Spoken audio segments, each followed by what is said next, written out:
K M മാണിക്കും ഉമ്മൻചാണ്ടിക്കുമെതിരെ ആഞ്ഞടിച്ച് പി സി ജോർജ്. 75 മുതലുള്ള മാണിയുടെ ബജറ്റ് വിൽപ്പന ഉമ്മൻചാണ്ടിക്ക് അറിയാമെന്ന് ജോർജ്. മാണി അഴിമതിക്കാരനും കൊള്ളക്കാരനുമെന്നും ജോർജ്. ജോസ് കെ മാണിക്ക് ശ്രീലങ്കയിൽ എത്ര റിസോർട്ടുകൾ ഉണ്ടെന്ന് പരിശോധിക്കണമെന്നും മാണി എങ്ങനെ ന്യൂയോർക്കിലെ ബാങ്കിൻ്റെ ഡയറക്ടറായി എന്നും പി സി ജോർജ് ചോദിച്ചു. ഈ ചർച്ചയിലേക്ക് വരാം. പി സി ജോർജിൻ്റേത് ധർമ്മയുദ്ധമോ?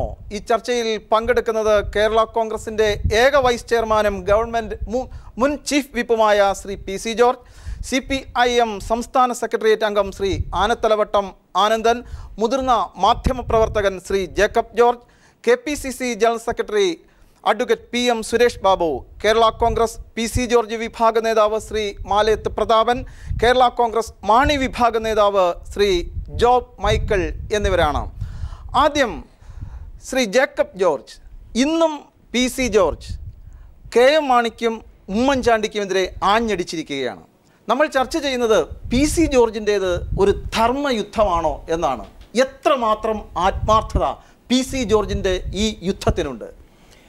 ജോർജിൻ്റെ ധർമ്മയുദ്ധമാണോ എന്ന് ചോദിച്ചാൽ ജോർജ് കുറേ ആരോപണങ്ങൾ പറയുന്നു.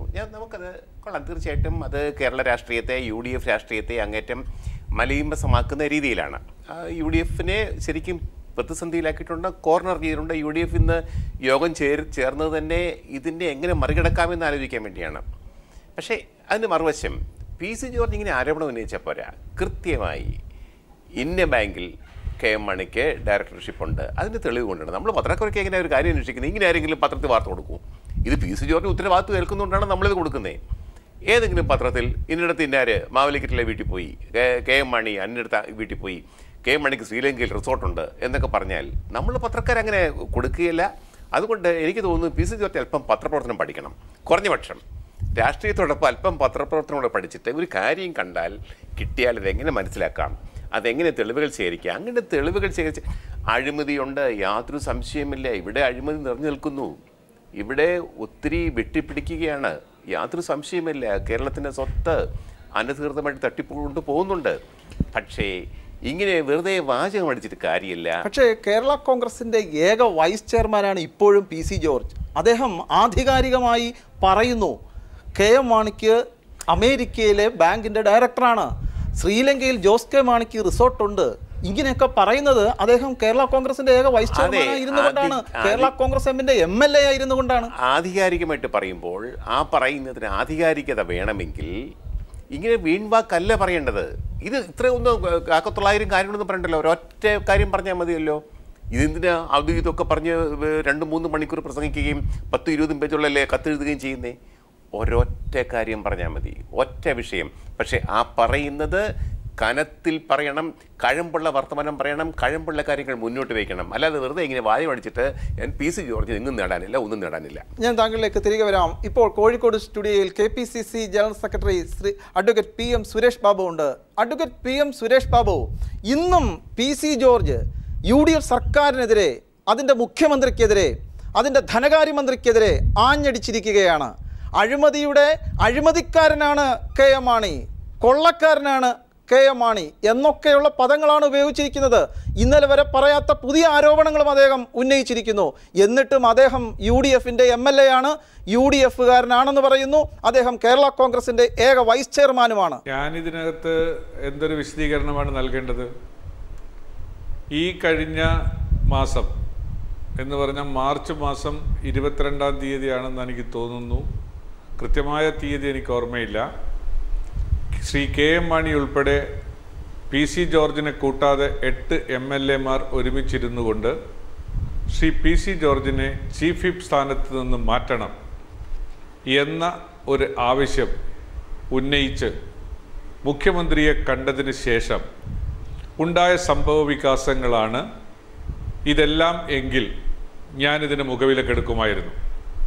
ശ്രീ കെ എം മാണിയുടെ അമേരിക്കൻ ബാങ്കിലെ ബോർഡ് അംഗത്വം, ശ്രീ ജോസ് കെ മാണിയുടെ ശ്രീലങ്കയിലെ റിസോർട്ട് ഉടമസ്ഥാവകാശം, ഇവയൊക്കെ ഈ ഒരു 8-10 ദിവസം കൊണ്ട് സമ്പാദിച്ചതായിരുന്നുവെങ്കിൽ ശ്രീ പി സി ജോർജ് പറയുന്നതിന് എന്തെങ്കിലും ഒരു ആത്മാർത്ഥത നമുക്കവിടെ കാണാൻ കഴിയുമായിരുന്നു. ഇത്രയും കാര്യങ്ങൾ ഉണ്ട് എന്ന് അദ്ദേഹം ആരോപിക്കുന്ന നേതാക്കന്മാരോടൊത്ത് 4.5 കൊല്ലക്കാലം അല്ലെങ്കിൽ 4 വർഷക്കാലം ഈ നിയമസഭക്കകത്ത് ഒരുമിച്ച് കിടന്നിറങ്ങി പ്രവർത്തിച്ച് പങ്കുപറ്റിയിട്ടുള്ള ഒരാള് എന്തോ ആ പാർട്ടിക്കകത്തെ പെടലപിണക്കത്തിൻ്റെ കാരണത്താൽ അദ്ദേഹത്തെ മാറ്റണം എന്ന് പറഞ്ഞതിന് ശേഷം പറയുന്ന ഈ ആരോപണങ്ങളെ മുഖവിലക്കെടുക്കാൻ പ്രബുദ്ധരായ കേരളീയ ജനസമൂഹം തയ്യാറാവുകയില്ല. ഞാൻ താങ്കളിലേക്ക് തിരികെ വരാം. ഇപ്പോൾ ശ്രീ PC ജോർജ് തന്നെ നമ്മോടൊപ്പം ടെലിഫോൺ ലൈനിലുണ്ട്. ശ്രീ PC ജോർജ്, താങ്കൾക്ക് കേൾക്കാമെന്ന് ഞാൻ വിശ്വസിക്കുന്നു. താങ്കൾ ഉന്നയിക്കുന്ന ആക്ഷേപങ്ങൾ, ഇന്നലെയും ഇന്നുമായി താങ്കൾ ഉന്നയിച്ച ആക്ഷേപങ്ങൾ മുഖവിലക്കെടുക്കേണ്ട ഒന്നല്ല എന്നാണ് KPCC general secretary advocate PM Suresh Babu ഈ ചർച്ചയിൽ പങ്കെടുത്തുകൊണ്ട് പറയുന്നത്. സുരേഷ് ബാബു അങ്ങനെ പറയുന്നത് നമുക്ക് വിരോധമുണ്ട്. സുരേഷ് ബാബുവിനെ കോൺഗ്രസ് ആണെന്ന് പറയുന്നത് എന്തിനാ? പക്ഷേ സുരേഷ് ബാബു ഓർക്കണം, ഈ പൊതുപ്പണം കൊള്ളയടിക്കുന്ന പ്രശ്നങ്ങളൊക്കെ ജനങ്ങളുടെ മുമ്പിൽ തുറന്നു കാണിച്ചാണല്ലോ നിങ്ങൾ എന്നെ പുറത്താക്കിയത്. നിങ്ങൾ എന്തിനാണ് എന്നെ പുറത്താക്കുന്നതെന്ന് പറഞ്ഞു കേട്ടോ. സുരേഷ് ബാബുവിനെ ചോദിച്ചു PF സാറെന്നും UDF കമ്മിറ്റി BCനെ പുറത്താക്കിയതിന് ആ സഹോദരൻ പറയുന്നത് കേട്ടതൊന്നും ഞാൻ സ്ഥാനം പോയത് കൊണ്ട് പറയുന്നതാണ്. സ്ഥാനം പോയത് കാര്യം എന്താ അതൊന്ന് പറയട്ടെ. പൊന്നെ നിങ്ങളെപ്പോൾ ഉള്ള രാഷ്ട്രീയക്കാരൊക്കെ മര്യാദയ്ക്ക് വർത്തമാനം പറയണ്ടേ? അമ്പശേഖരൻ സത്യം പറ, ബാക്കി കള്ളം പറഞ്ഞ കോൺഗ്രസ്സുകാരനല്ലേ, എനിക്ക് വിരോധമൊന്നുമില്ല. ഞാനൊന്ന് ഇടപെട്ടോട്ടെ. ഇന്നലെയും ഇന്നും ഒക്കെയായി താങ്കൾ അഴിമതിയുടെ കെട്ടിങ്ങനെ അഴിച്ചിടുമ്പോൾ ഇന്നലെ വരെ താങ്കൾ അതിൻ്റെ ഭാഗമായിരുന്നു, അല്ലെങ്കിൽ മിനിഞ്ഞാന്ന് വരെ താങ്കൾ അതിൻ്റെ ഭാഗമായിരുന്നു. താങ്കൾ ഒത്തുതീർപ്പിന് വേണ്ടി ഓടി നടന്ന ആളാണ്. എങ്ങനെയെങ്കിലും കാര്യങ്ങളൊക്കെ പരിഹരിച്ച് ഈ സംവിധാനത്തെ, അഴിമതിയുടെ സംവിധാനത്തെ മുന്നോട്ട് കൊണ്ടുപോകാൻ യത്നിച്ച ആളാണ് എന്നൊക്കെയാണ് വിമർശനത്തിന്റെ കാതൽ. ഇത് ഡോക്ടർ സന്തോഷ് കുമാറാണോ? അതെ, എന്റെ സന്തോഷ് കുമാർ അനിയൻ അറിയാൻ പറ്റില്ല എന്റെ സ്വഭാവം. തീർച്ചയായും ഞാൻ UDFന്റെ MLA ജയിച്ചു എന്ന നിയമസഭ വന്ന ആളെന്ന നിലയിൽ UDFിനോടൊപ്പം നിൽക്കാനുള്ള ധാർമ്മികത ഞാൻ പ്രകടിപ്പിക്കാം. ആ ധാർമ്മിക പ്രകടിപ്പിക്കുക അതൊരു മുതലാക്കി മാറ്റിക്കളയാന്ന് തീരുമാനിച്ചാൽ അതിനൊക്കെ പണി കൊടുക്കാൻ എനിക്കറിയാം. ഞാൻ മുഖ്യമന്ത്രി വിളിച്ചപ്പോൾ 24-ാം തീയതി രാത്രി 25-ാം തീയതി രാവിലെ അതിന് രാജിക്കത്ത് പോക്കറ്റിലൂടെ എന്നവൻ അങ്ങ് മേടിച്ചപ്പോരായിരുന്നു. അത് മേടിച്ചില്ല. അത് മേടിക്കാതിട്ട് വട്ടുമായിട്ടില്ല. ഉമ്മൻചാണ്ടി എത്ര മാന്യത കാണിച്ചെന്നൊന്നും ഞാൻ പറയുന്നില്ല. കാരണം അദ്ദേഹം 13 ദിവസം വെച്ച് നീട്ടിയൊരു കാര്യം എന്തായത്? അപ്പൊ അതിനകത്തൊരു കാര്യമുണ്ട്. ആ കാര്യം എന്താണെന്ന് ഉമ്മൻചാണ്ടി ഇതുവരെ പറഞ്ഞില്ലല്ലോ. എന്താണ് ഉമ്മൻചാണ്ടി എന്ന് പറയുന്ന വ്യക്തി? ഞാനൊരു വ്യക്തിപരമായ സ്നേഹം മാത്രമേ ഉള്ളൂ. പക്ഷെ അങ്ങേർക്ക് ഇങ്ങനെ ഉണ്ടായ ഒരു കുഴപ്പം എന്താണെന്ന് ഞാൻ ഒളിച്ചു നോക്കി. ഞാൻ പ്രസംഗത്തിൽ പറഞ്ഞില്ല, ഞാൻ പറയാതിരുന്ന പ്രസംഗത്തെ ഇത് നമ്മുടെ ഗാന്ധി പാർക്കിനെ പറ്റി ഡോക്ടർ സന്തോഷ് കുമാർ ഒരു കാര്യം അറിഞ്ഞു. 2 ആഴ്ച മുമ്പ് UDFന്റെ യോഗം ഉണ്ടായിരുന്നു. ഒരു 21 മന്ത്രിമാരും മുഖ്യമന്ത്രി UDF നേതാക്കന്മാരും KPCC ഉൾപ്പെടെയുള്ള യോഗം കേൾക്കാൻ 150 പേരുണ്ടായിരുന്നു. ഇന്ന് സുരേഷ് അന്ന് ചോദിച്ചാ KPCC മെമ്പറോട് ചോദിച്ചു ഇന്ന് എത്ര പേരുണ്ടെന്ന് കണ്ടോന്ന് ചോദിച്ചേ. പാവപ്പെട്ട PC ജോർജ് ഒന്നുമില്ലാത്തവൻ ഒരു സാധനം നിങ്ങളെല്ലാം കൂടെ ഒന്നുമില്ലാതാക്കിയില്ല കോൺഗ്രസ്സുകാരെല്ലാം കൂടെ. ഒന്നുമില്ലാത്ത പാവപ്പെട്ട PC ജോർജ് പ്രസംഗിച്ച് എത്ര പേർ കേൾക്കാൻ എത്ര പേരുണ്ടായിരുന്നു എന്നും പിന്നെ ഇവിടുന്ന് നമ്മുടെ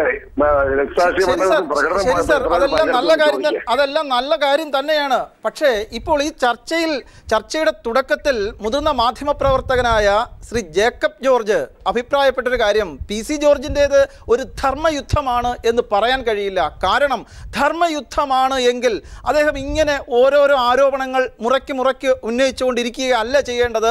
വ്യക്തമായ ഒരു ആരോപണം ഉന്നയിക്കുകയും ശക്തമായ തെളിവുകൾ മുന്നോട്ട് വയ്ക്കുകയുമാണ് ചെയ്യേണ്ടത്. ഇങ്ങനെ ആരോപണം ഉന്നയിച്ചത് കൊണ്ട് മാത്രം കാര്യമില്ലെന്നാണ് സാർ പറയുന്നത്. സന്തോഷ്, ജേക്കബ് ജോർജിനും സണ്ണിക്കുട്ടിക്കും മറുപടി പറയാൻ മാത്രം വില കുറഞ്ഞാനല്ല ഞാൻ. അവർ രണ്ടുപേരുടെ മാധ്യമ പ്രവർത്തനത്തിന്റെ ചരിത്രമൊക്കെ ഈ തിരുവനന്തപുരത്ത് എല്ലാ രാഷ്ട്രീയക്കാർക്കും അറിയാം. കൈലിനെ പോലൊരു ചാനൽ ജേക്കബ് ജോർജിനെ പോലുള്ള ഇന്ന് ഇത് പറയും, നാളെ ഞാൻ കാപ്പി പഠിച്ചൊക്കെ തിരിച്ചു പറയും. ധാർമ്മികതയെ പറ്റി എന്നെ പഠിപ്പിക്കാൻ ജേക്കബ് ജോർജ് അറിഞ്ഞില്ലേ?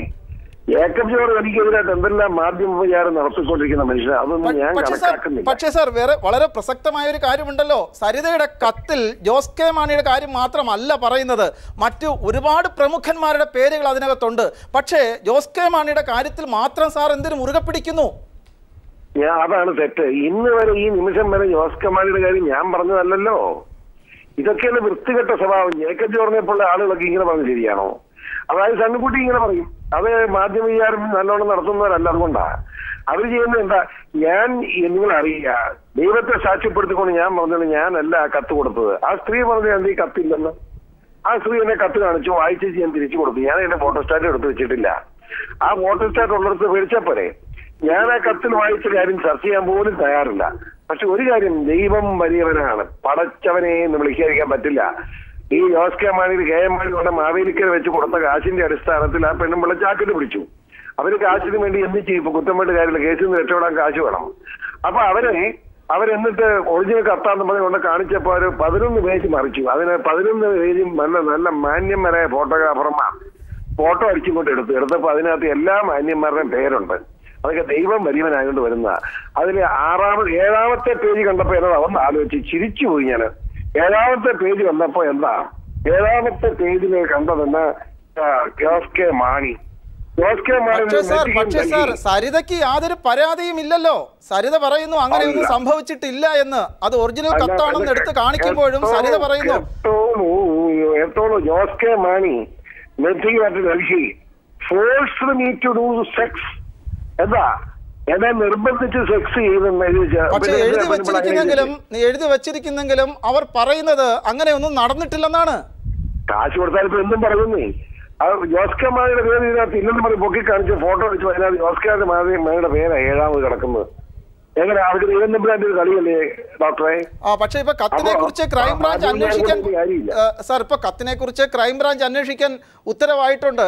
പക്ഷെ ഇതിനകത്ത് ഒരു പ്രധാനപ്പെട്ട കാര്യം നമുക്കറിയാമല്ലോ, നിലവിലുള്ള നിയമം അനുസരിച്ച് പരാതിക്കാരിക്ക് പരാതിയില്ലെങ്കിൽ പിന്നെ ഈ കേസ് എങ്ങോട്ട് പോകുമെന്ന് നമുക്ക് ഊഹിക്കാവുന്നേ ഉള്ളൂ.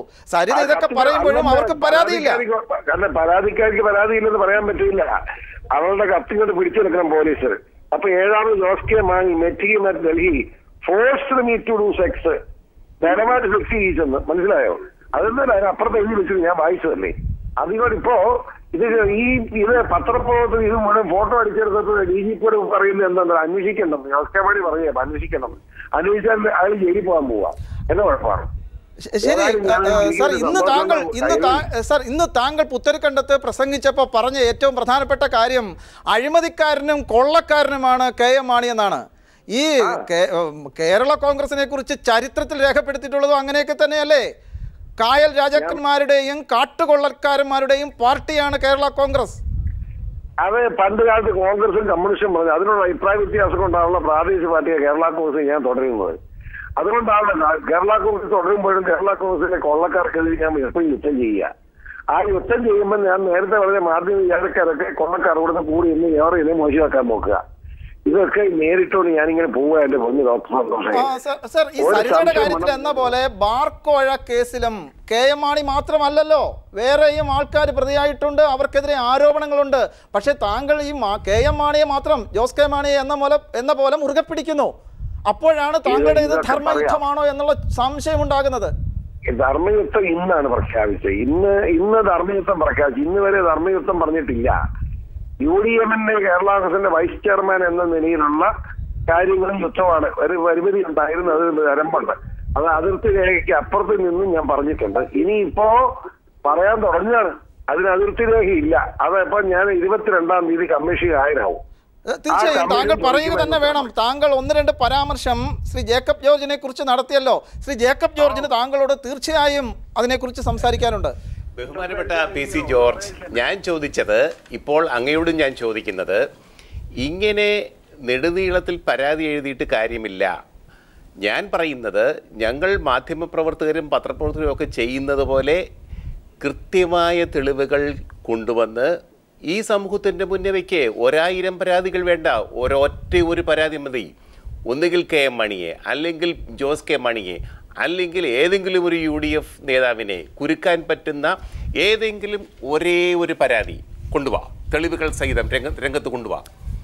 ജേക്കബ് ഇന്ത്യൻ പൗരനാണോ? ജേക്കബ് ജോർജ് ഇന്ത്യൻ പൗരനാണോ? എന്നാ പണി? നിങ്ങൾക്ക് എന്നാ ജോലി? കൈക്കൂടി കൂട്ടി നിൽക്കുന്നതിനാ നിങ്ങളെന്നാ ഒരു പരാതി കൊടുക്കാം? നിങ്ങൾ ഈ രാജ്യത്ത് മാധ്യമവിചാരം കൊണ്ട് നടന്നിട്ട് ഒരുത്തും കക്കുന്ന കണ്ടില്ലേ? അതോ കക്കിന് കളവിന് കൂട്ടി നിൽക്കുകയാണോ? അതായത് നിങ്ങൾക്ക് PC പറയുന്നതിനാ നിങ്ങൾക്ക് നിർബന്ധം. നിങ്ങൾക്ക് എന്നാ പണി? കുറച്ചാളായില്ല തിരുവനന്തപുരത്ത് പത്രപ്രവർത്തകരായിട്ട്. നിങ്ങളെങ്ങോട്ട് ചെയ്യണം? നിങ്ങൾക്ക് എന്നാ ജോലി? അല്ല, ഞാൻ പറയാം, മലയാളിയാണോ? എന്നോട് മന്ത്രിമാർ ശമ്പളം പറ്റുന്നുണ്ടോ? നിങ്ങൾ ശമ്പളം പറ്റുന്ന അല്ല, എന്നെ ഇവര് പ്രത്യേകം വിളിച്ചിട്ടാണ് ഞാൻ വന്നിവിട്ടിരിക്കുന്നത്. എന്നെ പറയണ്ട,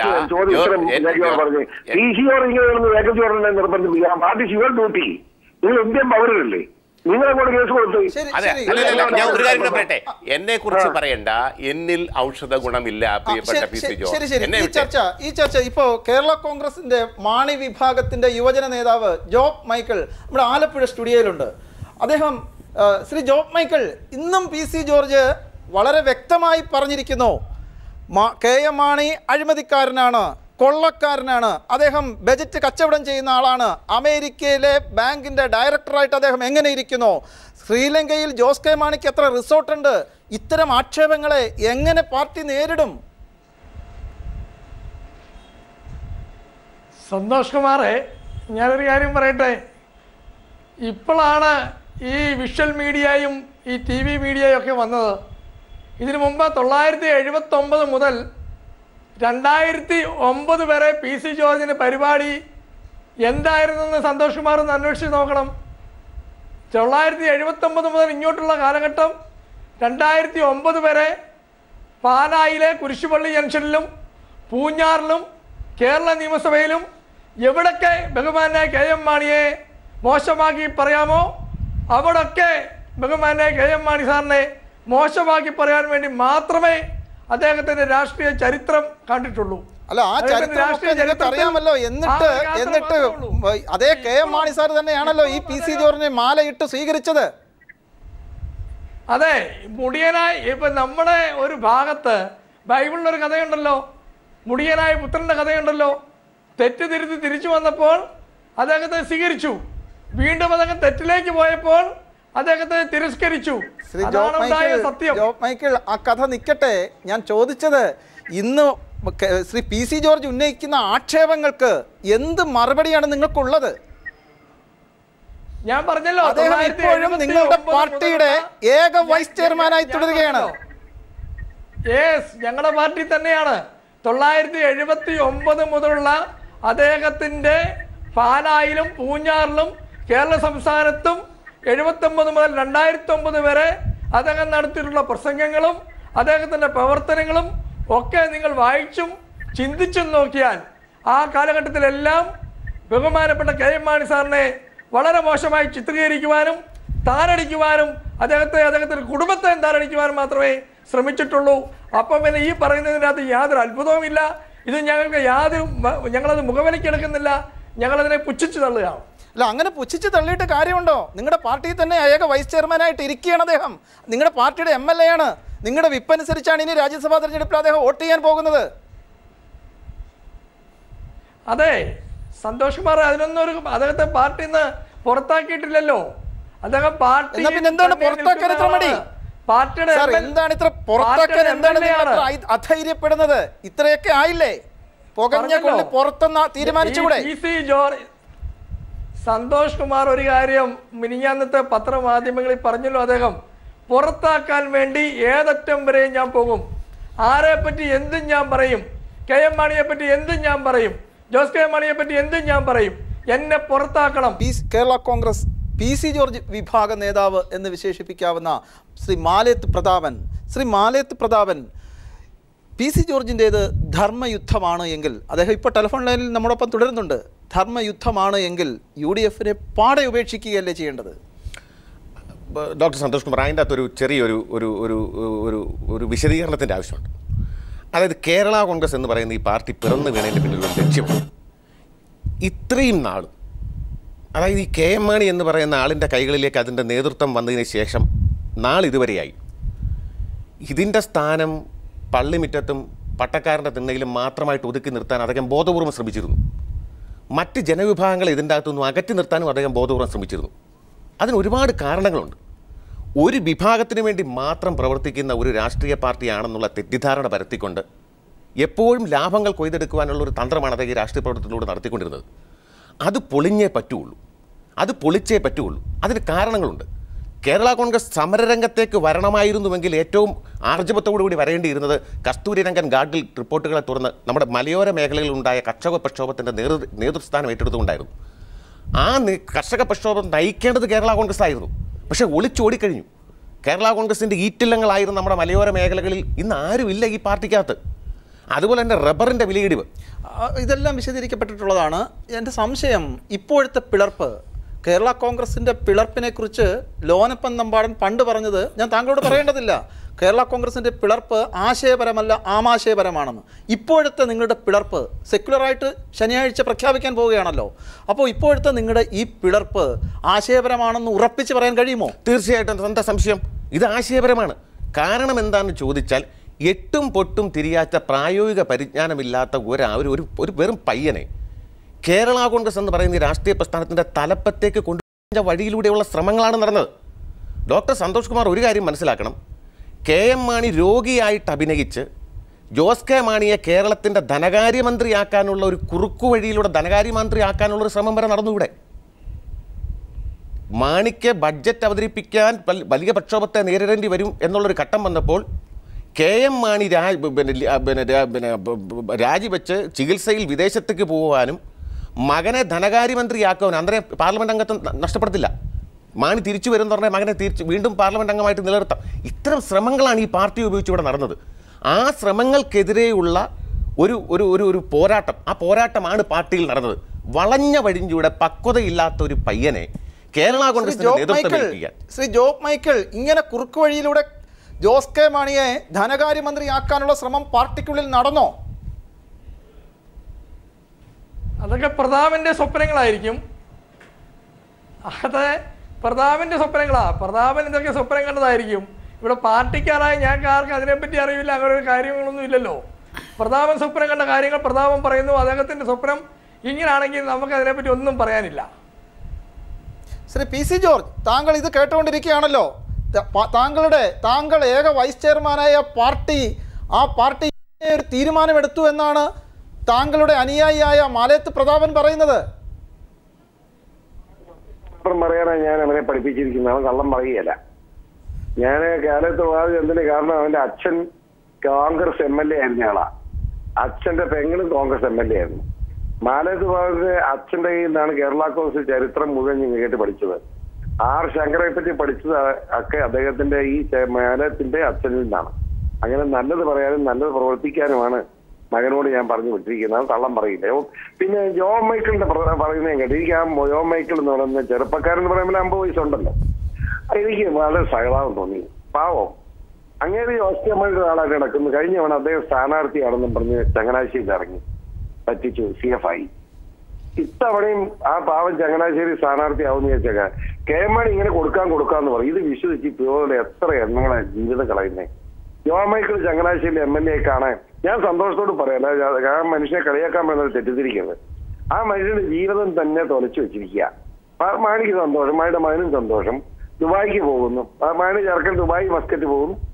അതിന് മുമ്പ് 2 ദിവസം മുമ്പേ ഈ പാവപ്പടി ജോബ് മൈക്കിൾ അവിടെ പോയി സൗകര്യങ്ങൾ ഒരുക്കുന്നു. അതൊക്കെ എനിക്കറിയാം. ഞാൻ പറഞ്ഞു ഇങ്ങനെ ഇത് എന്തേലും ചെറുപ്പങ്ങളെ കരിച്ചു കളയുന്നുണ്ട് ഈ മാണി. അല്ല, ഇത്തരത്തിൽ വ്യക്തി കേന്ദ്രീകൃതമായി പ്രവർത്തിക്കുന്നത് കൊണ്ടാണ് കേരള കോൺഗ്രസിന്റെ പിളർപ്പുകൾ ആശയപരമല്ല ആമാശയപരമാണ് എന്ന വിമർശനം പണ്ടുണ്ടായത്. അതിലേക്ക് തന്നെയാണോ താങ്കളും പോകുന്നത് എന്നാണ് ചോദ്യം. അല്ലെന്നുള്ള കേരളത്തിലെ ചെറുപ്പം ഞാൻ ചോദിക്കും ഡോക്ടർ സന്തോഷ്, ഇന്ന് ഞാൻ ചോദിക്കട്ടെ, തിരുവനന്തപുരം നഗരത്തിൽ ഇന്ന് കൂടിയ എന്റെ പ്രസംഗം കൂടി ജനത്തിന്റെ 11 ജനത്തെ, ഇത് 34 മണിക്കൂർ കൊണ്ടുണ്ടായ ജനമാണ്. മനസ്സിലാക്കണം. ഞാൻ ഒരാഴ്ച KM മാണിക്ക് വിട്ടുകൊടുക്കാം. ഇതിന്റെ 11 നാളെ വെച്ച് ഇവിടെ ഒരു പ്രസംഗം നടത്താൻ ധൈര്യമുണ്ടോ മാണിക്കാൻ? കാരണം UDF 2 ദിവസമായി വൈക്കോൽ നടത്തിയിട്ട് യോഗം 21 മന്ത്രിമാർ കൂടിയിട്ട് 150 ഇത്രയും ജനപ്രിയനായ ഇത്രയും ആളുകളെ കൂടെ കൊണ്ടുവരാൻ കഴിയുന്ന താങ്കൾ പിന്നെ എന്തിനാണ് മടിക്കുന്നത് UDF വിട്ട് പുറത്തു വരാൻ? അതൊക്കെ രാഷ്ട്രീയമാണ്. അങ്ങനെ കേരളത്തിന്റെ നമുക്കറിയാമല്ലോ സർ, കേരളത്തിന്റെ പൊതുരാഷ്ട്രീയം നമ്മൾ പരിശോധിച്ചാൽ LDF UDF മുന്നണികൾ, ഇങ്ങനെ മുന്നണി സംവിധാനത്തിനകത്ത് മാത്രമേ ചെറിയ കക്ഷികൾക്ക് ഘടക കക്ഷികൾക്ക് നിലനിൽപ്പുള്ളൂ. താങ്കൾ UDF വിട്ട് പുറത്തു വന്നാൽ കേട്ടോളൂ, ആ രാഷ്ട്രീയ സാഹചര്യം മാറ്റാൻ പോണി ഞാൻ. കേരളത്തിലെ മുഴുവൻ പഞ്ചായത്ത് തലത്തിൽ അഴിമതി വിരുദ്ധ സമിതി ഉണ്ടാക്കാൻ പോവാ. അത് കേരള ഗവൺമെന്റിന്റെ വൈസ് ചെയർമാൻ ആ ജോലി ചെയ്യാം. CPIM-ന്റെ സംസ്ഥാന സെക്രട്ടേറിയറ്റ് അംഗം ശ്രീ ആനത്തലവട്ടം ആനന്ദൻ നമ്മോടൊപ്പം ഈ ചർച്ചയിൽ ആദ്യ ഘട്ടം മുതലേ ഉണ്ട്. അദ്ദേഹം ഈ ചർച്ച വളരെ ശ്രദ്ധയോടെ കേട്ടുകൊണ്ടിരിക്കുകയാണ്. താങ്കൾ UDF വിട്ടുവന്നാൽ എന്ത് സംഭവിക്കുമെന്ന് അദ്ദേഹം പറയട്ടെ. വിട്ടുവന്നാൽ അദ്ദേഹം ഇടതുപക്ഷ മുന്നണിയിൽ ചേരണമെന്ന് താല്പര്യം കാണിച്ചാൽ ഇടതുപക്ഷ മുന്നണി പരിശോധിച്ചിട്ട് തീരുമാനിക്കും. അല്ലാതെ ഇപ്പം ഞാനൊരു തീരുമാനം പറയുന്നില്ല. UDF വിടാൻ PC ജോർജ് തീരുമാനിച്ചിട്ടില്ല. UDF-ൽ തന്നെ നിൽക്കുമെന്നാണ് അദ്ദേഹത്തിൻ്റെ നിലപാട്. ആ നിലയിൽ എത്ര കാലം നിൽക്കാൻ കഴിയുമെന്നുള്ള കാര്യം, ഈ ആക്ഷേപങ്ങളൊക്കെ ഉന്നയിച്ച PC ജോർജിന് എത്ര കാലം അതിനകത്ത് നിൽക്കാൻ കഴിയുമെന്നുള്ള കാര്യം അദ്ദേഹമാണ് ചിന്തിക്കേണ്ടത്. അദ്ദേഹത്തിനെ ഇവിടെ നിന്ന് പറഞ്ഞയച്ചതല്ല. അദ്ദേഹത്തിന് ഉമ്മൻചാണ്ടിയും കുഞ്ഞാലിക്കുട്ടിയും രമേശ് ചെന്നിത്തലയും കൂടെ ചേർന്ന് ഇവിടെ ഇതിന്ന് LDF എന്ന PC ജോർജിനെ ചാക്കിട്ട് പിടിച്ചുകൊണ്ട് പോയതാണ്. അപ്പുറത്താക്കി ഈ ചളിക്കുണ്ടിലേക്കാണ് പോണെന്നുള്ള വിവരം. PC ജോർജ്, ഇപ്പൊ കാര്യം വളരെ വ്യക്തമാണല്ലോ. CPIM-ന്റെ സംസ്ഥാന സെക്രട്ടറി ശ്രീ കോടിയേരി ബാലകൃഷ്ണനും നേരത്തെ സൂചിപ്പിച്ചിട്ടുള്ളത് താങ്കൾ UDF വിട്ടുവരട്ടെ എന്നാണ്. UDF എന്തുകൊണ്ട് താങ്കൾ വിടുന്നില്ല? താങ്കൾ അഴിമതിക്കെതിരെ പോരാടുകയും അഴിമതിയുടെ ഹിമാലയത്തോടൊപ്പം ചേർന്ന് നിൽക്കുകയും ചെയ്യുന്ന ഒരു അവസ്ഥ, അത് വൈരുദ്ധ്യമല്ലേ സാർ? സന്തോഷേ, എന്നോടൊന്നും പറയാൻ തന്നെ സന്തോഷേ പറഞ്ഞു. സഖാവ് ആനത്തലോട്ടം പറഞ്ഞ് ഞാൻ കേട്ടു. സഖാവ് ആനത്തോട് എന്റെ അടുത്ത സുഹൃത്താണ്. സ്നേഹമുണ്ട്, വളരെ സ്നേഹമുണ്ട്. പക്ഷെ അദ്ദേഹം അതിനെപ്പറ്റി പറഞ്ഞതൊരു ദുരാരോപണം. ഞാൻ ഇടതുപക്ഷ മുന്നണി വിട്ടുപോയതല്ല, എന്നെ ഉമ്മൻചാണ്ടി എല്ലാം അങ്ങനെ പിടിച്ചുകൊണ്ടു. ഞാൻ അങ്ങനെ പിടിച്ചാൽ പോകുന്നവനാണോ എന്ന് സഖാവിന് അറിയാമല്ലോ. എന്നെ അന്നത്തെ പ്രത്യേക രാഷ്ട്രീയ സാഹചര്യത്തിൽ മനഃപൂർവ്വം LDF-നകത്ത് വഴക്കുണ്ടാക്കി തന്നെ LDF-ന് പുറത്തിരുത്തി. ഞാൻ വഴക്കുണ്ടാക്കി UDF-ലേക്ക് പോയില്ല. അത് കഴിഞ്ഞ് ഞാൻ UDF-ന്റെ LDF-ന്റെ ഭാഗമല്ലെന്ന് വൈക്കം മിഷൻ പത്രസമ്മേളനം നടത്തി കഴിഞ്ഞപ്പോൾ പിന്നെ LDF UDF അല്ലാതെ മാർഗമില്ലെന്നായി. അങ്ങനെ ഞാൻ നടക്കുന്ന കാലത്ത് ഒരു ബാങ്ക് ഇലക്ഷനായിട്ട് ബന്ധപ്പെട്ടുകൊണ്ട് എനിക്ക് തന്നെ ജയിക്കാവുന്നതാണ്. എനിക്ക് വേറെ ആരും ഔദാര്യം ഇല്ലാതെ. ഇപ്പോഴത്തെ പ്രശ്നം ചരിത്രം അവിടെ നിൽക്കട്ടെ. ഇപ്പോഴത്തെ പ്രശ്നം താങ്കൾ അഴിമതി വിരുദ്ധ മുന്നണിയുമായി മുന്നിട്ട് നിൽക്കുമ്പോൾ UDF-ന്റെ ഭാഗമായി എങ്ങനെ നിൽക്കാൻ പറ്റും സാർ? ഞാൻ പറഞ്ഞില്ലേ, അത് ഞാനിപ്പോ ജനങ്ങളെ സംബന്ധിച്ചത് എനിക്ക് സ്വന്തം ആസ്തിത്വം തെളിയിക്കണം എന്ന് എനിക്ക് വാശിയുണ്ട്. ഈ അഴിമതിക്കെതിരായ പോരാട്ടം വിട്ടുവീഴ്ച ചെയ്യാൻ പറ്റില്ല. അതിനകത്ത് യാതൊരു ക്ഷമയില്ല. ഗ്രാമപഞ്ചായത്ത് തലത്തിൽ ഉണ്ടാക്കാൻ പോവാൻ ഞാൻ എന്റെ കാലം കഴിഞ്ഞാലും ഈ ചെറുപ്പക്കാർ അടുത്ത തലമുറയ്ക്ക് അഴിമതിക്കെതിരെ പോരാടാനുള്ള വീര്യം പകർന്നു കൊടുക്കണം. അതിന്റെ ഭാഗമായിട്ടുള്ള പ്രവർത്തനം നടക്കുക. ആ പ്രവർത്തനം നടക്കുമ്പോൾ UDF LDF ഒന്നും എന്റെ മുമ്പിലില്ല. ശ്രീ PC ജോർജിന്റെ ഈ നിലപാട് എത്രമാത്രം കേരള രാഷ്ട്രീയത്തിൽ പ്രായോഗികമാണ്? അദ്ദേഹത്തിനൊരു സ്വതന്ത്രമായ നിലപാട് സ്വീകരിക്കാനുള്ള അവകാശമുണ്ടല്ലോ. ആ നിലപാട് അദ്ദേഹം സ്വീകരിച്ചോട്ടെ. ഇവിടെ UDF ഈ നിലപാട് സ്വീകരിച്ചു പോയാൽ UDF-നെ ചില പ്രമാണിമാരിപ്പോൾ പറയുന്നത് കേട്ട് ഞങ്ങളിതൊക്കെ ചെയ്തിട്ടും ജനങ്ങളുടെ പിന്തുണ ഞങ്ങൾക്കുണ്ടല്ലോ, ഞങ്ങൾ പാർലമെൻറ്റ് തിരഞ്ഞെടുപ്പിൽ 8 സീറ്റ് 12 സീറ്റ് നേടിയെടുത്തല്ലോ, 16-ന്ന് 12 കുറഞ്ഞ കാര്യം അവർ സൗകര്യപൂർവ്വം മറച്ചു വയ്ക്കും. ഇവരുടെ ഈ പറച്ചിൽ കേട്ടാൽ തോന്നും ഇവിടെ നോക്കൂ, ഒരു സ്ത്രീ ബിസിനസ്സിന് വേണ്ടിയിട്ട് ഈ ഭരണകക്ഷി മുഖ്യമന്ത്രിയും മന്ത്രിമാരെയും ജനപ്രതിനിധികളെയും കാണുന്നു. അവൾ അവസാനം പറയുകയാണ്, ഞാനൊരു ബിസിനസ് പ്രൊമോഷന് വേണ്ടിയിട്ട് ഇവരെ സമീപിച്ചിട്ട് എൻ്റെ ഫയലുകൾ നീക്കാൻ എന്നെ തന്നെ കാഴ്ചവെക്കേണ്ടി വന്നു എന്ന് പറയുന്ന ആ നടപടി, അതുകൊണ്ട് ജനങ്ങളുടെ പിന്തുണ വർദ്ധിക്കുകയാണെന്നാണ് ഉമ്മൻചാണ്ടിയും കൂട്ടരും പറയുന്നത്. നിങ്ങൾ നോക്കൂ, പ്രതിപക്ഷത്തിന് ഇതിന് എന്ത് മറുപടി പറയാനുണ്ട്? ഞങ്ങൾ പാർലമെന്റിൽ ജയിച്ചു, ഉപതെരഞ്ഞെടുപ്പിൽ ജയിച്ചു. ഈ സാഹചര്യത്തിൽ UDF നേതാക്കന്മാർ പറഞ്ഞ കാര്യമാണ് ശ്രീ ആനത്തലവട്ടം ചൂണ്ടിക്കാണിച്ചത്. വളരെ ശരിയായിട്ടുള്ള ഒരു നിരീക്ഷണമല്ലേ? ജനപിന്തുണ എങ്ങനെയാണ് ഇരട്ടിയാകുന്നത്? പക്ഷെ വേറൊരു കാര്യമുണ്ട്. ഇന്ന് UDF യോഗം കഴിഞ്ഞപ്പോ അതിനകത്ത് UDF നടക്കുന്നെല്ലാം പുറത്ത് അന്നേരം വരുമല്ലോ. LDF പോലല്ലോ. UDF നടന്നുകൊണ്ടിരിക്കുമ്പോ നേതാക്കന്മാരൊക്കെ പറഞ്ഞു വലിയ മാലപ്പടക്കം പൊട്ടി തീർന്നു, ഇനി ചെറിയ കണങ്ങൾ മാത്രമേ ഉള്ളൂ, ചെറിയ പൊടിയും പകയും ഉള്ളൂ, കുഴപ്പമില്ലെന്ന് പറഞ്ഞു. അപ്പൊ VD സതീശൻ എന്ന KPCCയുടെ വൈസ് പ്രസിഡന്റ് ആ പൊടിയാണ്, ആ പൊടിക്ക് ചൂട് കൂടുതലെന്ന് ഓർത്തിരുന്നാൽ നന്നായിരിക്കുമെന്ന് VD സതീശൻ അവിടെ പറഞ്ഞു. TP തങ്കച്ചൻ എന്ന് പറഞ്ഞ എന്താ കൺവീനർ, എനിക്ക് വലിയ ബഹുമാനമുള്ള ആളാ. അങ്ങേര് കൺവീനർ UDF യോഗം കഴിഞ്ഞിട്ട് പറഞ്ഞു PCR-ന്റെ ആരോപണം എല്ലാം തള്ളിക്കളഞ്ഞെന്ന്. ആ തള്ളിക്കളയുന്നതിന്റെ ഭാഗം UDF യോഗം മുഖ്യമന്ത്രി 21 മന്ത്രിമാരെ പങ്കെടുത്തിട്ട് 300 പേരെ തേക്കാൻ കിട്ടിയില്ല കേൾക്കാൻ. ആ സ്ഥാനത്താണ് പാവപ്പെട്ട എല്ലാം നഷ്ടപ്പെട്ടെന്ന് നിങ്ങൾ പറയുന്ന UDF പറയുന്ന PC-യോനെ കേൾക്കാൻ 10,000 ഇന്ന് തിരുവനന്തപുരത്ത് കൊച്ചുകൂടിയെന്ന് ഓർത്തോണം. അപ്പോ UDF ഇങ്ങനെ പോയാൽ എവിടെ ചെന്ന് എത്തുന്നത് എനിക്ക് ദുഃഖമുണ്ട്. ഒരു പക്ഷേ ശ്രീ PC ജോർജ്, വളരെ പ്രധാനപ്പെട്ട ഒരു കാര്യം, 1986 കെ കരുണാകരൻ അദ്ദേഹത്തിന്റെ സർക്കാരിന്റെ പ്രതിച്ഛായ വർദ്ധിപ്പിക്കാൻ വേണ്ടി ആഭ്യന്തര വകുപ്പ് വയലാർ രവിയുടെ കയ്യിൽ നിന്നും ധനകാര്യ വകുപ്പ് ഈ സാക്ഷാൽ KM മാണിയുടെ കയ്യിൽ നിന്നും ഏറ്റെടുക്കുകയുണ്ടായി, എടുത്തു മാറ്റുകയുണ്ടായി. അത്തരത്തിൽ വളരെ അധികം ആരോപണങ്ങൾക്ക് വിധേയമായ ഒരു സാഹചര്യം ഇപ്പോഴുള്ളപ്പോഴും അതിന് ഉമ്മൻചാണ്ടി എന്തുകൊണ്ട് തയ്യാറാകുന്നില്ല? അതിന് ഒരു കാര്യം കിടക്കും. വയലാറിലേക്ക് കൃഷി വകുപ്പ് കൊടുക്കാറുണ്ട്. വയലാർ മാന്യനായതുകൊണ്ട് പറഞ്ഞു എനിക്കതിന്റെ ആവശ്യമില്ല, അങ്ങനെ മന്ത്രിസ്ഥാനം നിരസ്കരിച്ചു. KM മാണി ധനകാര്യമന്ത്രിയിൽ നിന്ന് മാറ്റിയിട്ട് വാട്ടർ ആൻഡ് വേസ്റ്റ് വാട്ടർ, അന്ന് വാട്ടർ ആൻഡ് വേസ്റ്റ് വാട്ടർ വകുപ്പ് എന്നാ പറയുന്നത്, മലിനജല വകുപ്പ്, മാണിക്ക് അത് കൊടുത്തു. മാണി അത് നക്കിത്തില്ല, അതുകൊണ്ട് അതേ കൂടി നിന്ന് എന്തൊരു സഹതാപം തോന്നുന്നു. എന്റെ ചോദ്യം അതല്ല, കരുണാകരൻ അങ്ങനെ ചെയ്യാമെങ്കിൽ ഉമ്മൻചാണ്ടിക്ക് എന്തുകൊണ്ട് അങ്ങനെ ചെയ്യാൻ ധൈര്യമില്ല? അത് കരുണാകരനാ നട്ടെന്നുള്ളവനാ, മനസ്സിലായോ? കരുണാകരന്റെ കാലത്ത് കരുണാകരൻ മുഖ്യമന്ത്രി എന്ന നിലയിൽ മാണിയെ വിളിച്ചിട്ട് മാണി വന്നില്ല, മാണി മന്ത്രിസഭ കാണുകയില്ല. ഇവിടെ ഉമ്മൻചാണ്ടി തലയ്ക്ക് കൈ കൊടുത്തോണ്ടോ ഞാൻ എന്നാ ചെയ്യുന്ന ഓർജെന്ന് ചോദിച്ചിരിക്കുക. എനിക്ക് സഹതാപം തോന്നി അങ്ങനെയുള്ള അത്ര ഇപ്പം പറയും. Advocate PM Suresh Babu, Shri PC George പറഞ്ഞ നിരീക്ഷണം, അതായത് കെ കരുണാകരൻ അത് സാധിച്ചു, ഇപ്പോൾ പക്ഷേ ശ്രീ ഉമ്മൻചാണ്ടിക്ക് അത് സാധിക്കുന്നില്ല. എന്തുകൊണ്ട് സാധിക്കുന്നില്ല? അങ്ങനെ സാധിച്ചിരുന്നെങ്കിൽ ഈ മുന്നണിയുടെ പ്രതിച്ഛായ 10 മടങ്ങ് വർദ്ധിക്കുമായിരുന്നില്ലേ?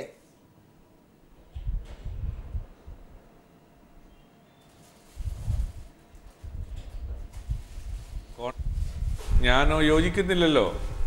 കോൺഗ്രസിന് ആവശ്യമുണ്ടെങ്കിൽ UDFന് ആവശ്യമുണ്ടെങ്കിൽ ആ ആവശ്യങ്ങൾ നിറവേറ്റാൻ പ്രാപ്തരാണ് കേരളത്തിലെ മുഖ്യമന്ത്രി. അതിന് താങ്കളും ശ്രീ PC ജോർജും ഒരു തോണിയിൽ നിന്നുകൊണ്ട് തുഴഞ്ഞുപോയ ആ നയസമീപനത്തിനോട്, നയസമീപനം UDFന്റെ നയമല്ല. അതുകൊണ്ട് UDF അതിനോട് യോജിക്കുന്നില്ല, UDFന് അങ്ങനെ അത്ര ആവശ്യവുമില്ല. നിങ്ങൾ ഏതെങ്കിലും ഒന്ന് എടുത്തു കാട്ടി എന്തുകൊണ്ട് അതുപോലെ ആകുന്നില്ല എന്ന് പറയാൻ ആ എടുത്തു കാട്ടിയതിനോടുള്ള യോജിപ്പുള്ള ആളുകളല്ല ഇപ്പുറത്തെ UDFന്റെ ആളുകളെന്ന് മനസ്സിലാക്കിയാൽ മാത്രം മതി. അതുകൊണ്ട് അതിനെക്കുറിച്ച് വലിയ കൂടുതലായ താങ്കൾക്കത് നന്നായി അറിയാം. കോൺഗ്രസ് ചരിത്രത്തിന്റെ ഭാഗങ്ങളെല്ലാം വളരെ വ്യക്തമായി മനസ്സിലാക്കിയിട്ടുള്ള കോൺഗ്രസ് പ്രവർത്തകനാണ് ഞാനും. അതേപോലെയുള്ള ഈ തരം സമീപനങ്ങളുമായി ബന്ധപ്പെടുന്ന എല്ലാ നേതാക്കന്മാരും. അതിലൊന്നും കോൺഗ്രസ് ചരിത്രത്തിൻ്റെ അതിനൊരു റിഫ്ലക്ഷൻസ് താങ്കൾ നിർദ്ദേശിക്കുന്നത് പോലെ ഉള്ളതാണ് എന്ന് ഞങ്ങൾക്ക് അഭിപ്രായമൊന്നുമില്ല. കോൺഗ്രസിൻ്റെ കാലാകാലങ്ങളിൽ വരുന്ന കോൺഗ്രസിൻ്റെ നേതൃത്വത്തിന് വ്യത്യസ്തമായ സമീപനങ്ങൾ സ്വീകരിക്കേണ്ടുന്ന സന്ദർഭങ്ങളിലൊക്കെ ആ സമീപനങ്ങൾ സ്വീകരിച്ചിട്ടുണ്ട്. പ്രതിസന്ധികളും കോൺഗ്രസ് തരണം ചെയ്തിട്ടുണ്ട്. ഈ പ്രതിസന്ധിയും കോൺഗ്രസ് തരണം ചെയ്യും എന്ന് തന്നെയാണ് എനിക്ക് ആരോപണങ്ങൾ, ആക്ഷേപങ്ങൾ ഉന്നയിക്കുന്ന PC ജോർജിനെ ശ്രീ KM മാണിയുടെ സമ്മർദ്ദത്തിന് വിധേയമായി ചീഫ് വിപ്പ് സ്ഥാനത്തുനിന്ന് മാറ്റി. പക്ഷേ UDFൽ നിന്ന് പുറത്തു കളയാൻ എന്തുകൊണ്ട് കോൺഗ്രസിന് കഴിയുന്നില്ല?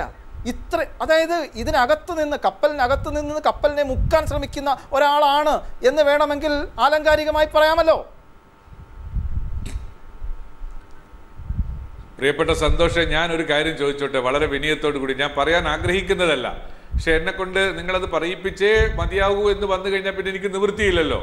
എത്ര കാലമായി മാർക്സിസ്റ്റ് പാർട്ടിയുടെ സംസ്ഥാന സെക്രട്ടേറിയറ്റ് പ്രതിപക്ഷ സ്ഥാനത്ത് നിന്ന് ശ്രീ അച്യുതാനന്ദനെ മാറ്റാൻ ശ്രമിച്ചിട്ട്? ഇതൊക്കെ കേരള സമൂഹം അറിയല്ലേ, കേരള സമൂഹത്തിന് അറിയുന്നതല്ലേ? ഇന്ന് വരെ അത് കഴിഞ്ഞോ? അതുകൊണ്ട് അത്തരം കാര്യങ്ങളിലേക്ക് നമ്മൾ ഒരു രാഷ്ട്രീയ പ്രസ്ഥാനങ്ങളും പോകാതിരിക്കുന്നതാണ് ഭംഗി. അത് എല്ലാ തരത്തിലും, അത് CPM-നായാലും കോൺഗ്രസിനായാലും കേരള കോൺഗ്രസ് ആയാലും എല്ലാ പാർട്ടികളും കുറച്ചുകൂടി സുതാര്യവും ജനങ്ങളോട് തുറന്നു പറയാൻ കഴിയുന്ന രൂപത്തിലുള്ള രാഷ്ട്രീയ സമീപനവും സ്വീകരിക്കുന്നതായിരിക്കും പ്രശ്നമായി മാറിയിരിക്കുന്നു. ശ്രീ ആനത്തലവട്ടം ആനന്ദൻ, ഇതിപ്പോൾ ഭരണത്തെ ബാധിക്കുന്ന ഒരു പ്രശ്നമായി മാറിയിരിക്കുന്നു. ഭരണം തന്നെ സ്തംഭനാവസ്ഥയിലാണ്. ഈ കോലാഹലങ്ങളിൽ പെട്ടെന്ന് വിലയിരുത്തലുണ്ട്. എൻ്റെ സ്നേഹിതൻ സുരേഷ് ബാബു പറഞ്ഞ പോലെ PS അച്യുതാനന്ദനെ പ്രതിപക്ഷ നേതാവ് സ്ഥാനത്ത് നിന്ന് നീക്കാൻ CPM സംസ്ഥാന സെക്രട്ടേറിയറ്റ് തീരുമാനിച്ചിട്ടില്ല. ഇല്ലാത്ത നിങ്ങളിതേപോലെ മാധ്യമങ്ങളിലെ ചർച്ചകളിലൂടെ CPM-ഉം PS അച്യുതാനന്ദൻ തമ്മിൽ എന്തോ വലിയ തർക്കത്തിലാണ് അദ്ദേഹത്തെ മാറ്റാൻ തീരുമാനിച്ചതെന്ന് പ്രചരിപ്പിക്കുന്നതാണ്. ഇവിടെ ഒരു കാര്യം, ഈ PC ജോർജിൻ്റെ ആരോപണവും സരിത S നായരുടെ ആരോപണവും ഇതെല്ലാം ഈ ഗവൺമെൻറ് ഒരു ഭൂഷണമായിട്ടാണ് UDF നേതാക്കന്മാർ പറഞ്ഞു നടക്കുന്നത്. ഞാൻ ചോദിക്കട്ടെ, ലോകത്ത് ഏതെങ്കിലും ഒരു രാജ്യത്ത്, ഇന്ത്യയിൽ തന്നെ 10-29 സംസ്ഥാനമുണ്ട്, ആ സംസ്ഥാനങ്ങളിൽ ഏതെങ്കിലും ഒരു സംസ്ഥാനങ്ങളുടെ ഗവൺമെൻറ്, ഏത് പാർട്ടിയുടെ ഗവൺമെൻറ് ആകട്ടെ, കോൺഗ്രസിൻ്റെ തന്നെ ഗവൺമെൻറ് ആകട്ടെ, ഇതേപോലെ ഈ അധികാരത്തിൽ വന്ന ശേഷം ഈ 4 വർഷക്കാലത്തിനിടയിൽ ഇത്രയും നാണം കെട്ട കഥകൾ, ഇത് യഥാർത്ഥത്തിൽ മലയാളികൾക്ക് ലോകത്ത് എവിടെയെങ്കിലും പണിയെടുക്കാൻ പോകണമെന്ന് തലയിൽ മുണ്ടിട്ട് നടക്കാൻ കഴിയുന്ന ഒരു സാഹചര്യം ഒരു മുഖ്യമന്ത്രിയെയും അദ്ദേഹത്തിൻ്റെ മന്ത്രിസഭയിലുള്ള ആൾക്കാരെയും UDF നേതാക്കളെയും ഒക്കെ സമീപിച്ച വ്യവസായം നടത്താൻ, എന്താ ഇലക്ട്രിസിറ്റി പ്രോജക്റ്റ് കൊണ്ടുവരാൻ വന്ന, സോളാർ ലാമ്പ് സ്ഥാപിക്കാൻ വന്ന ഒരു സ്ത്രീയെ അവർ അതിനുവേണ്ടി അവരുടെ ശരീരം അവരെ തന്നെ നൽകേണ്ടി വന്നു എന്ന് പരസ്യമായി പറയുന്ന ഒരു സ്ഥിതി. ഇന്നലെ ചാനലിന് മുമ്പിൽ അവർ വന്ന് പറഞ്ഞല്ലോ, ഞാൻ എൻ്റെ ശരീരം തന്നെ നൽകേണ്ടി വന്നു. എന്ത് നടപടിയാണ് നിങ്ങൾ എടുത്തത്? കേരള കോൺഗ്രസ് മാണി വിഭാഗം നേതാവ് ശ്രീ ജോബ് മൈക്കിൾ, UDF താങ്കളുടെ നേതാവിനെ ചൊല്ലി തകർച്ചയിലേക്ക് പോകുന്നു. ഇന്ന് RSPയുടെ അഖിലേന്ത്യാ general secretary professor TJ Chandrachoodan പറഞ്ഞത് താങ്കൾ ശ്രദ്ധിച്ചിട്ടുണ്ടാകും. അതായത് TJ ചന്ദ്രചൂഡൻ പറഞ്ഞത് 33 വർഷത്തെ ബന്ധം ഉപേക്ഷിച്ച് LDFിൽ നിന്ന് ഇറങ്ങി വരാൻ 3 ദിവസത്തെ ചർച്ച മതിയായിരുന്നു. ഇത് ഇപ്പോൾ UDFിൽ നിന്ന് ഇറങ്ങി വരാൻ മണിക്കൂറുകൾ മാത്രം മതി. Job Michael. സന്തോഷ് കുമാറെ, ഞാൻ ഒരു കാര്യം പറയാൻ പ്രത്യേകമായിട്ട് ആഗ്രഹിക്കുന്നു. നേരത്തെ PC ജോർജ് പറഞ്ഞല്ലോ, വിദേശ യാത്രയെപ്പറ്റി പറഞ്ഞല്ലോ. ഞാൻ അദ്ദേഹത്തിൻ്റെ മകൻ ശ്രീ ഷോൺ ജോർജിനെയും പല വിദേശയാത്രയായിട്ട് പോയിട്ടുണ്ട്. അത് യൂത്ത് ഫണ്ടിൻ്റെ പ്രസിഡന്റ് എന്നുള്ള രീതിയിൽ യൂത്ത് ഫണ്ടിൻ്റെ കൂടെ DYFI, SFIയും യൂത്ത് കോൺഗ്രസും ഒക്കെയുള്ള സംഘടനകളുമായി പോയ സമയത്തൊക്കെ ഷോൺ ജോർജിനെയും ആയിട്ട് ഞാൻ പോയിട്ടുണ്ട്. ഒരു സംഘടനയുടെ സംസ്ഥാന പ്രസിഡന്റ് എന്നുള്ള രീതിയിൽ അതിൻ്റെ അഖിലേന്ത്യാ സമ്മേളനം അല്ലെങ്കിൽ യുവജന സമ്മേളനത്തിലൊക്കെ പങ്കെടുക്കാൻ വിദേശത്ത് പോകുമ്പോൾ ശ്രീ ജോസ് കെ മാണിയായിട്ട് മാത്രമല്ല പോയത്, ശ്രീ PC ജോർജിൻ്റെ മകൻ ഷോൺ ജോർജുമായിട്ട് ഞാൻ പലയിടത്തും പോയിട്ടുണ്ട്.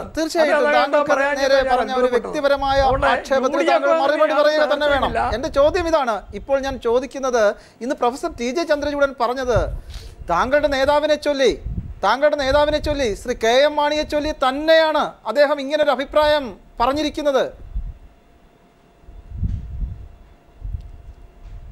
അതിനെപ്പറ്റി പറയട്ടെ. ഹലോ, ഞാൻ അതിനെപ്പറ്റി പറയാം. കേരളത്തിൽ UDF അധികാരത്തിൽ വന്നതിന് ശേഷം ഒരാൾ മൂത്രമൊഴിക്കാൻ പോയാൽ ഈ മന്ത്രിസഭ കാണില്ല എന്ന് പറഞ്ഞ് കളിയാക്കിയവരാണ് LDF. എന്നിട്ട് എന്താ ഉണ്ടായത്? എറണാകുളം ജില്ലയിൽ ഒരു ഉപതെരഞ്ഞെടുപ്പ് നടന്നു. ശ്രീ TN ജേക്കബ് മരിച്ചു പോയപ്പോൾ അവിടെ ഉപതെരഞ്ഞെടുപ്പ് ആരാ ജയിച്ചത്? CPMന്റെ MLA തിരുവനന്തപുരത്ത് രാജിവെച്ച് പുറത്ത് വന്ന് ഉപതെരഞ്ഞെടുപ്പ് നടന്നു. അവിടെ ആരാ ജയിച്ചത്?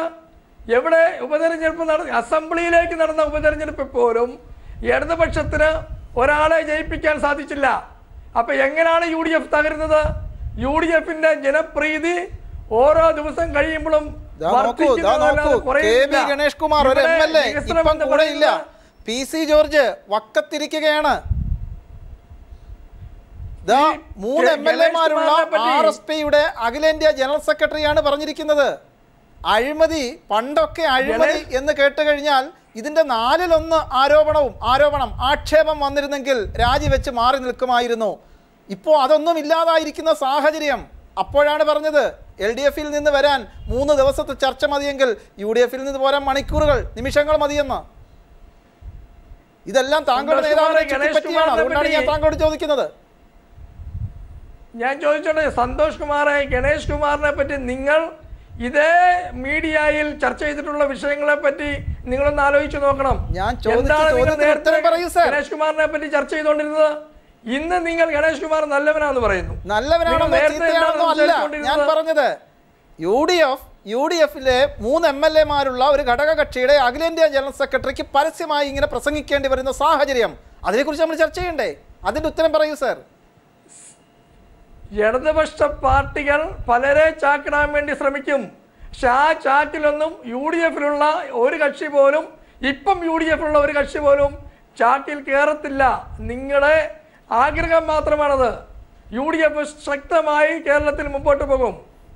പക്ഷെ ഒരു കാര്യമുണ്ട്, ശ്രീ അഡ്വക്കേറ്റ് PM സുരേഷ് ബാബു, ഇന്ന് പ്രൊഫസർ TJ ചന്ദ്രചൂഡന്റെ അഭിപ്രായം ഇന്നലത്തെയും മെനഞ്ഞാന്നത്തെയും അല്ലെങ്കിൽ KM മാണി രാജിവെക്കേണ്ട സാഹചര്യം ഉണ്ടായിരുന്നു. KM മാണി രാജിവെച്ച് മാറി നിന്നിരുന്നെങ്കിൽ എത്രയോ നന്നായിരുന്നേനെ എന്ന് കോൺഗ്രസിൽ തന്നെ പലരും അഭിപ്രായം പറഞ്ഞതാണ്. മുമ്പൊരു ചർച്ചയിൽ നമ്മൾ അതിനെക്കുറിച്ച് സംസാരിച്ചതുമാണ്. ശ്രീ അജയ് തറയിൽ പറഞ്ഞു, അത് കഴിഞ്ഞിട്ട് ശ്രീ പന്തളം സുധാകരൻ ഫേസ്ബുക്ക് പോസ്റ്റ് ഇട്ടു, അത് കഴിഞ്ഞിട്ട് KPCC യോഗത്തിൽ തന്നെ ചേരിതിരിഞ്ഞ് അതിനെക്കുറിച്ച് അഭിപ്രായമുണ്ടായി. നിയമസഭയിൽ ബജറ്റ് അവതരിപ്പിച്ചപ്പോൾ ശ്രീ VD സതീശൻ നിശബ്ദനായി മാറിയിരുന്നു. സതീശന് തന്നെ ഈ അഴിമതിക്കാരെ സംരക്ഷിക്കുന്നതിൽ KPCC വൈസ് പ്രസിഡന്റിന് അഴിമതിക്കാരെ സംരക്ഷിക്കുന്നതിൽ തന്നെ വിരുദ്ധാഭിപ്രായമുണ്ട് എന്നുള്ള കാര്യവും നമുക്കറിയാം. ശ്രീ TM പ്രതാപന്റെ കാര്യം, അങ്ങനെ കോൺഗ്രസിൽ തന്നെ വിരുദ്ധാഭിപ്രായങ്ങൾ നിൽക്കുമ്പോഴാണ് ഘടകകക്ഷി 3 MLA-മാരുള്ള ഘടകകക്ഷിയുടെ അഖിലേന്ത്യാ ജനറൽ സെക്രട്ടറി പരസ്യമായി പ്രസംഗിക്കുന്നത്. പണ്ടൊക്കെ ഇത്തരത്തിൽ ആക്ഷേപം വന്നാൽ, അഴിമതി ആരോപണം വന്നാൽ ഇതിൻ്റെ 4-1 പോലും വരേണ്ട ആവശ്യമില്ല, മാറി നിൽക്കുമായിരുന്നു. ആ ഒരു പാരമ്പര്യം ഇപ്പോൾ ആര് കാണിക്കണമെന്നാണ് അദ്ദേഹം ആഗ്രഹിക്കുന്നത്?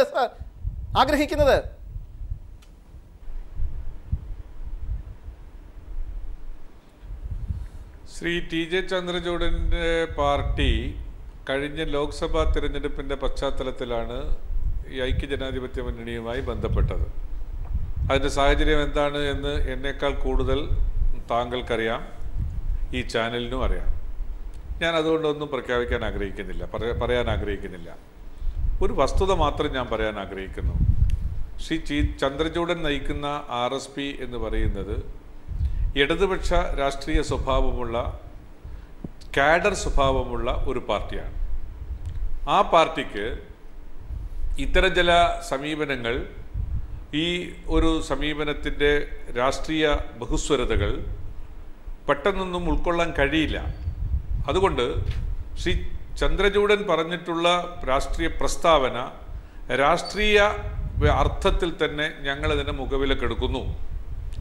ഇടതുപക്ഷ പ്രസ്ഥാനങ്ങളുമായി കൂട്ടുചേർന്ന് നിൽക്കുന്ന രാഷ്ട്രീയ സമീപനമുള്ള പാർട്ടി ഈ ഐക്യജനാധിപത്യ മുന്നണിക്കകത്ത് വന്നാൽ, അല്ലെങ്കിൽ ഐക്യജനാധിപത്യ മുന്നണിക്ക് വരുമ്പോൾ, രണ്ടുപേരും കുറെക്കൂടി ഒരു തരം സമന്വയീഭാവം ഉണ്ടാകേണ്ടതാണ്. ഇടതുപക്ഷത്തിൻ്റെ ചിന്താധാരക്ക് ദഹിക്കുന്ന രൂപത്തിലുള്ള പ്രവർത്തനം ആ ഇടതുപക്ഷ സ്വഭാവം അത്ര തന്നെ ഇല്ലാത്ത രാഷ്ട്രീയ കക്ഷികളിൽ നിന്ന് ഉണ്ടാവേണ്ടതുണ്ട്.